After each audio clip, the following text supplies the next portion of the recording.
All right, good morning, everybody. I am about to head out on a hike here. I'm in Bryce National Park. The challenge here is getting some hiking done and filming and scenery. So I just really have to bide my time as far as filming and just enjoy the scenery. That's what I'm out here for, is for a good hike. These are oftentimes really good resets for me. A lot of men over 50 are not actually done. They're just tired from decades of work, family responsibility, divorce, starting over, and ultimately being needed by everybody else. This hike reminded me that sometimes you have to stop waiting for permission and choose your own life again. I chose to do this hike because I know what regret feels like. Not failure, not inconvenience, regret. Last week, I was wrapping up a much needed vacation out west with my girlfriend. Over 11 days, we packed in a visit with family in Colorado Springs, then flew out to Vegas and headed up through Nevada to southern Utah. We took in Zion National Park, Dixie National Forest, and Bryce Canyon. It was a beautiful trip, but I know there was one thing I really wanted to do before it was over. I wanted to hike way down into Bryce Canyon. You see, rather coincidentally, 3 years earlier, I had taken almost the exact same trail, nearly to the week, on my first solo vacation after my marriage of over 30 years ended. Got about a 3.5 hour hike ahead of me down inside of the canyon itself. It's about low 60s right now, and it's going to go up to the high 70s as far as temperature. And it's dry. It's, I think, maybe 50% humidity. So anyways, the deal is I'm going to head out on a hike. Then we're going to hit the interstate and go to Vegas and try to catch a show tonight. So busy day. It's 9 o'clock. I'll do the occasional film, but basically I got to head out and get going.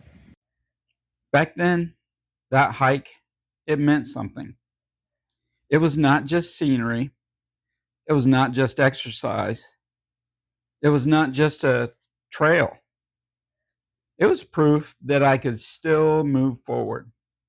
I'm heading out on Peekaboo Loop Trail, for starters, going down there. It's a Sunday morning, and I've already seen about 4 hikers head on down ahead of me. I did this trail about 3 years ago, and it took me about 4 hours to get all the way over to the Queen's Garden Trail in Bryce Canyon. About 4 hours because I took a good 20-minute lunch break. I just had a breakfast burrito filled up, so I'm pretty satiated right now. Got just over 2.5 liters of water in my backpack Camelback here. So this time I knew I wanted to do it again, but timing was tight. We had already done Zion. We had traveled days. We had check-ins, driving, heat, dinner plans, and the normal fatigue that comes with trying to fit a lot into one trip. And honestly, at 57, my body does not recover like it did in my 20s. Part of me could have talked myself out of it. I could have said, it's too hot. I'm too tired. We don't have enough time. I'll do it next time. But I also know how next time can become never. So I carved out the time. My girlfriend did not push back. In fact, I give her a lot of credit. And she gave me the space to go do what I needed to do. That matters. Because sometimes adventure does not happen because everything is perfect. Sometimes adventure happens because you finally decide your own renewal matters too. That's Tropic, Utah. Stayed there last night in some cute little cabins. And it's about a 15-minute drive around just north of the park. So let's head on out, going to Peekaboo Loop. This other trail I think goes quite a ways. It goes further south. Beautiful country. That's for another day. The challenge here is getting some hiking done and filming and scenery. So I really just have to bide my time as far as filming and just enjoy the scenery. That's what I'm out here for, is for a good hike. These are oftentimes really good resets for me.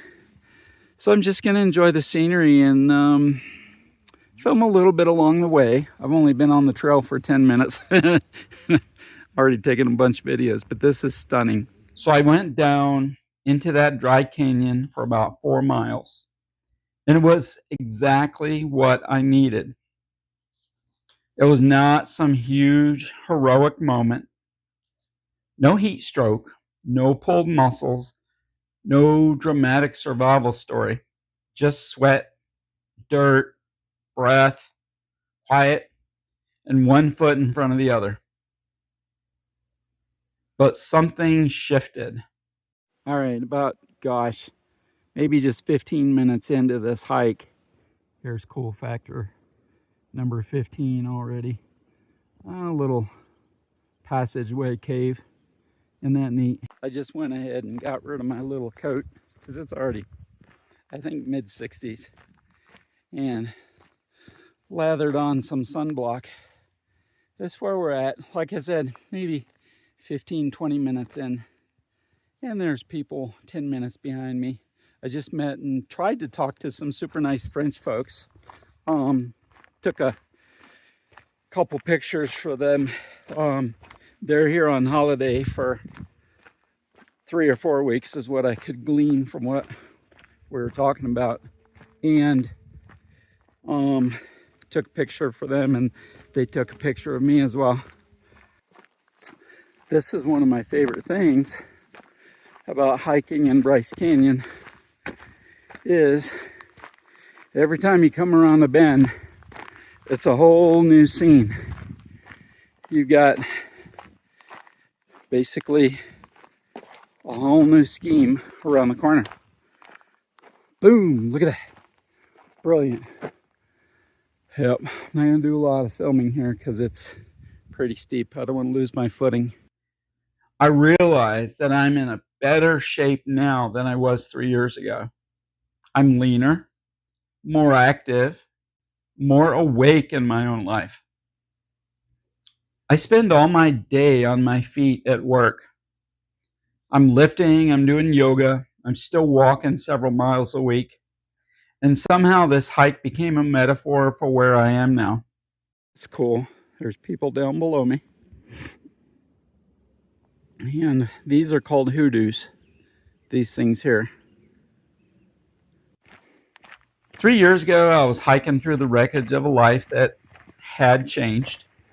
This time, I was hiking through evidence that I had rebuilt and was still rebuilding.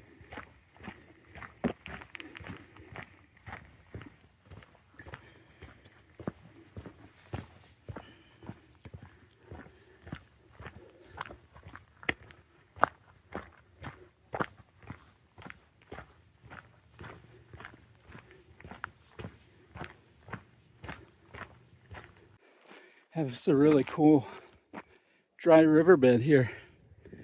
Imagine the sheer amounts of water to dig this out. And we're just down in this bowl here. That's a lot of water digging out some rocks.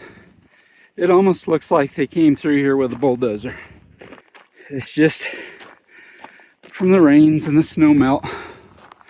And even these rocks up here on the cliff, right? They look so delicate. I can't imagine the sheer torrential rains that can cause this. We made it to Vegas that evening. We showered, had dinner, and I ended that day with a sense of renewal and accomplishment. Not because I climbed Everest, not because I chose myself for a few hours. And I think a lot of men need to hear this. Take time to see to your own needs.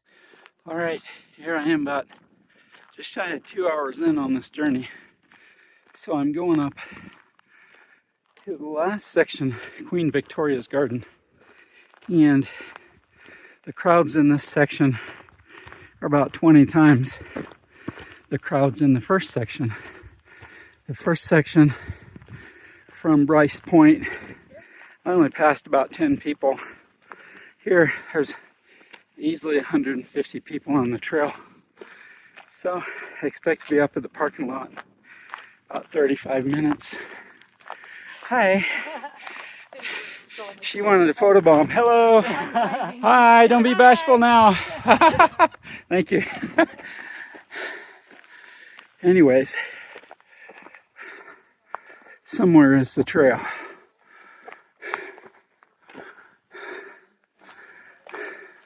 I think you're supposed to go back through that. Ah, see, I'm jibber jabbering on the video. Thank you. I would have walked in circles for days.